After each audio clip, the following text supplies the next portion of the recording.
Zo'r duo bor.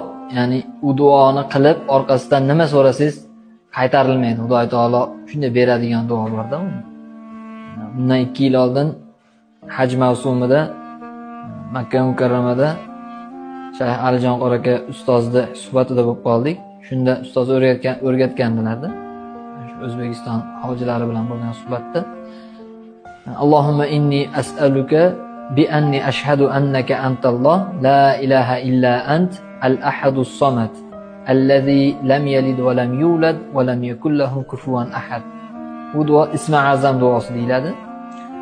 Bu duoni qilib orqasidan Xudo taologa nima hojatingiz bo'lsa duo qilib so'rasangiz qaytarilmas ekan. Shunda ustoz o'rgatgandi. Alhamdulillah bu duodan keyingi so'ragan narsalarimiz ham qaytarilmadi. Alhamdulillah Xudo taolo berdi.